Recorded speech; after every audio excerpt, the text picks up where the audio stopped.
Добар ви ден! Тони Апостоловски од неговата планина, неговата ливада, неговото царство. Денес сакам да говорам за една тема која што претпоставам дека многу малку ја познавате. Тоа е амишите. Јакоб Аман.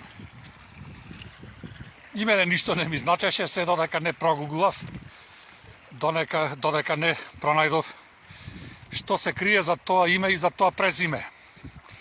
Јакоб Аман е таткото, прататкото на амишите, кој што во Америка дошле како иселеници од Германија, Австрија, Швајцарија од тие предели. Јакоб Аман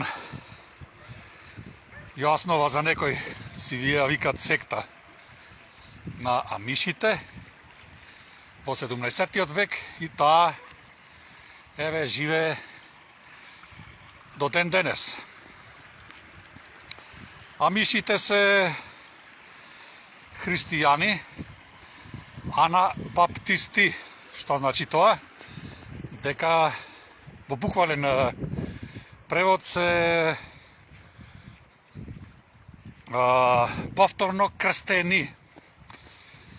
Основата, тие се христијани, меѓутоа основата на нивното христијанство е дека човек треба да биде покрстен во оној момент кога ќе биде свесен за себе, за своите обкружувања, да биде тоа негов личен избор, а не нечи друг, како што ние денес му ги правиме тоа на нашите новороденчина, бебина и така натаму и така натаму.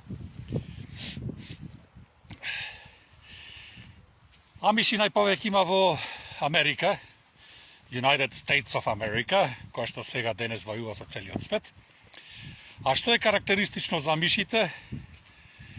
Тоа што тие се миролюбив народ, не веруваат во војни, во насилства, живеат во заедништво со Бога и така натаму и така натаму. Во 50-тите, 60-тите години од минатиот век беа некаде 50 до 55 илјади. За денес да достигнат цифрата до 400 илјади, со тенденција во многу блиска иднина веќе да го започнат својот прв милион. Карактеристики на амишите. Таа е, значи, заедница, група, која што живее настрана од системот, односно настрана од државата и државниот апарат, настрана од технологијата, настрана од се она што го карактеризира денешниот модерен свет. Амишите живеат без струја, без автомобили, без електронски помагала, телефони, мобилни, компјутери, телевизори, радија и така натаму и така натаму. Амишите имаат многу детни семејства, од 6 до 7 деца, секое семејство. Живеат токму онака како што живееше мојот прадедо Апостол. Апостоле, Бог да те прости, Небесно Македонско царство. Еве, те споменувам. И мојот прадедо исто како амишите живееше во населба, во село. Стануваше кај 5:30 часот. Одеше на поле, си работеше својата земја, за да може да си го прехрани своето семејство. Жената, баба ми, искрено не знам како се викаше баба ми, прабаба ми, седеше дома, ги одгледуваше нејзините 6, 7, 8, 9 деца, се грижеа околу стоката и така натаму и така натаму. Истото тоа и ден денес, значи од 17 век па до денес не е променето ништо кај амишите. Живеат ист таков живот. Како што, ете, прадедо ми живееше во 1870-80 година, например, да речиме, во село Стрежево, Битолско. Горд сум на тебе, апостоле, гордо го носам твоето име како свое презиме. Карактеристика понатамошна за амишите. Кај амишите нема заболени од канцер, нема заболени од шекерни болести, нема заболени од високи притисоци и така натаму да не навлегваме. Едноставно се доста здрава популација, освен во поглед на некои генетски пореметувања. Зошто генетски пореметувања? Затоа што скоро сите се во крвно сродство, како да ви кажем. Кај ними не е дозволено амиш да земи жена која што не е амишка. И обратно. Разводи нема. И доколку некој се разведе од амишите, тогаш нема право повторно да стапи во брак, без разлика дали се работи за машка или женска единка на амишите.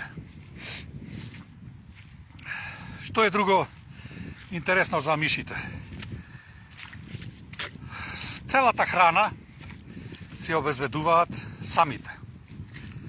Значи од јадење, си складираат за назима, за зимските денови, така натаму. Целата земјоделска постапка ја вршат со волови, со коњи, не веруваат во трактори, во механизација и такви работи. Бензин не користат. Кажав дека струја не користат. Со струјата доаѓа целото зло. Никола Тесла, ако си македонец, меѓутоа имаше добра намера на светот да му даиш добра алатка како што е струјата, меѓутоа светот таа алатка твоја што му ја даде ја употреби за лична, ќе кажам, за самоубиство на самото човештво. Затоа што внимавајте колку техниката оди понапред, толку паѓа човештвото и земјиштвото во Бога. Ке речите како живеат тогаш, шо гледувај, што не убедва за амишите дека имат преубав живот. Еве ќе ви кажам. Амишите живеат во пространи, светлосни, просветлени куќи, кои што ги осветлуваат со керозин, со петролеј, со плин. Имаат машини за перење кои што се на плин, бољери на перење кои што се со плин.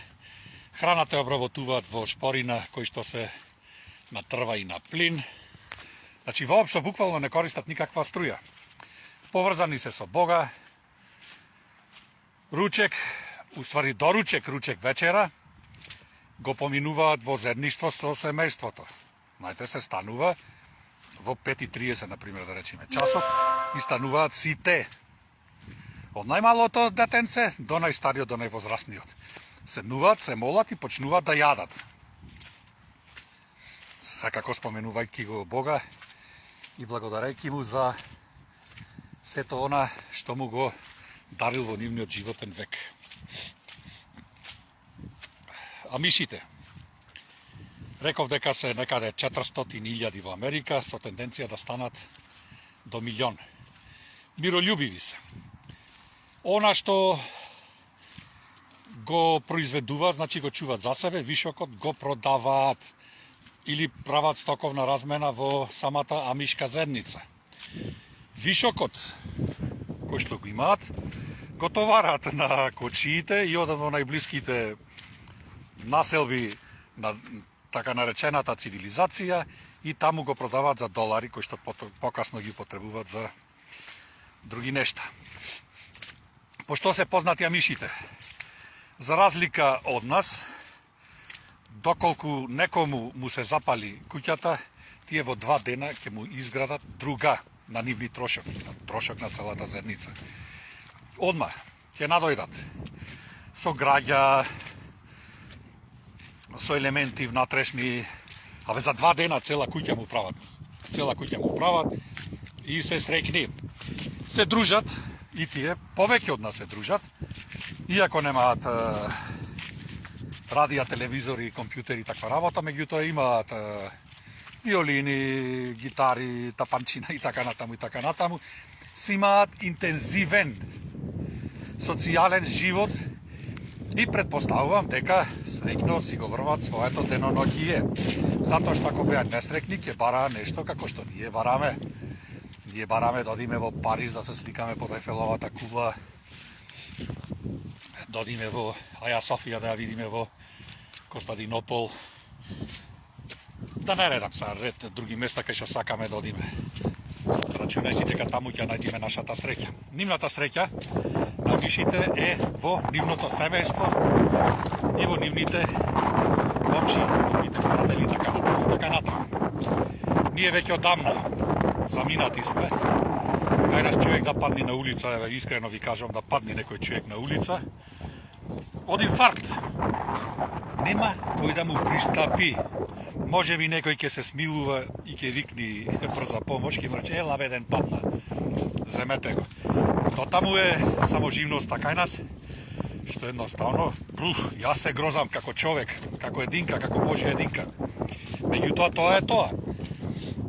За да стигнеме до овој степен на нашите умствени капацитети, нашите сваќања на среќата, на заедништвото, на социјалната и на животот воопшто, ние по патот се изгубивме апсолутно 100%. Убава карактеристика кај мишите. Кој ќе стигне младиот дечко или девојка до 18 години, седнува нивниот родител и му вели, ево ти пари, оди, пробај го животот во модерниот свет. Ако ти се бендиса, оди, живеј таму. Ако не ти се бендиса, врати се, секогаш куќата на таткото ви е отворена. Тоа и го прават, са не знам точно како му се вика таа постапката. Го прават младите, одат и гледат, например, ќе оди во Њу Јорк.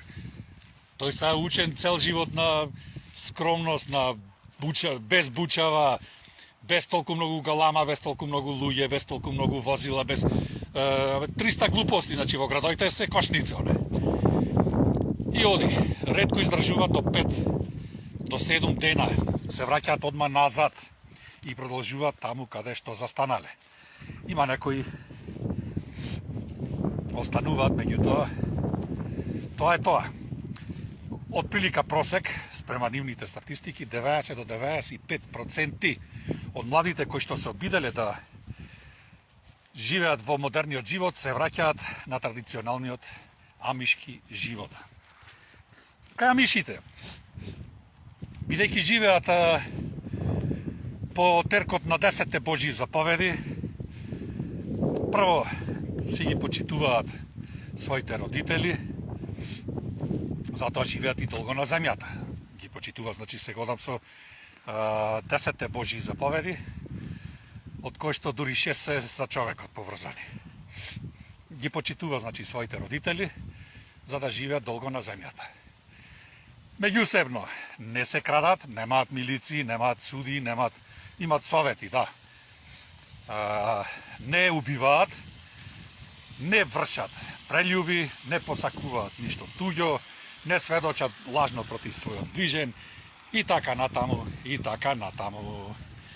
Доколку некој единка застрани од заедницата, тогаш ја исклучуваат, не оди единката во затвор. Меѓутоа го имат можеби најмоќното оружје кој што треба и ние да го имаме, меѓутоа го немаме. Тоа е изолацијата. Знаете како некој ќе согреши спрема заедницата, едноставно го тргаат настрана и не седнуваат нити да јадат со него. Не му ни зборуваат ништо. И се замислете, некој грешник во заедница од 3-4 5.000, например, да речеме, души обкружување, никој да не му вели ни добро утро, ни добар ден, ни шопреш, ни како си, ни ова, ни она. Тој живее во осама. Свестен е за својата грешка која што ја направил, бара прошка од Бога, оди кај советот на мудреците, вистински се извинува, се покајува за стореното и повеќе никогаш не греши. Џабе него ќе му беше 100 години затвор да го судат, ако не ја сети за изолацијата и на првото излегување да оди да укради нешто, да убие некој или така натаму и така натаму. Амиши, Јакоб, аман. Се прашувам зошто, од каде дојдов до идеја да разговарам за мишите. Вчера имав некни уствари, кога беше, не знам точно, еден пост за поплавите, за фекалите што течеа низ градот Битола. И се чудев, мајка да се вака си, реков. Вика, мишите во Америка, од каде ти е одводи, канализации, водоводи, ти реков, ми рече она. Пријателчина имат се повеќе од нас. Нивните насилби се да ти е мерак да ги гледаш убави, цветни градини, овошни дрвца, значи природа, со конјчина, со козина, со мозина, со ова, со она. Имаат септички јами, имаат водоводи, имаат буквално се она што може да го имаме и ние и го користат до максимум. Ви кажав, се организирани барем едно 100 пати од нас. Јас некни напишав дека фекалите течат низ Битола. Нормално да го збогата мојот пост, имав прилог една слика, напишав поплави Битола, излезе една слика од 2023 година, кога беа поплавите, јас закачив. Сликата, кој ме нападна ботовите, ДПМН-овски, како оси, како не ти е срам, објавуваш лажни информации, ова слика е стара, ова слика е во фотошоп, ова слика е ова слика е она. Не ја гледат содржината на постот. Му кажам дека треба да облечат чизми за да нагазат по лајна. Мои драги битолчани, по лајна газите кога ќе падни голем дожд, кога ќе се поплават улиците. Како да ви објаснам? Јас не знам. Вие ме напаѓате зашто сум ја кол сликата што била стара 2-3 години. Не е важно сликата. Јас не знам вистина, или се правите на итри будали, или па стварно немате акал за разбирање на самиот проблем. Меѓутоа, тоа е тоа. Целта јас си ја остварив.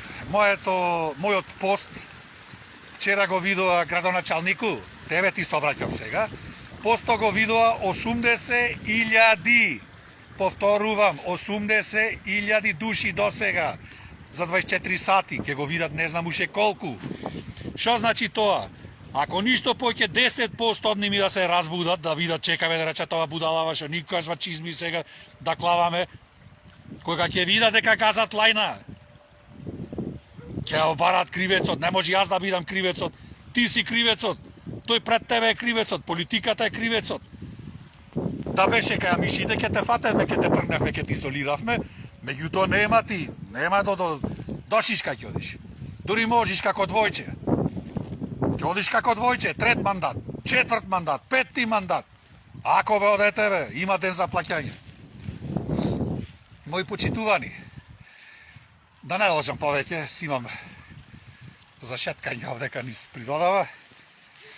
Едноставно, информирајте се, влезете, прогуглајте, видете ги кои са мишите, видете и кои сме ние, размислувајте за себе.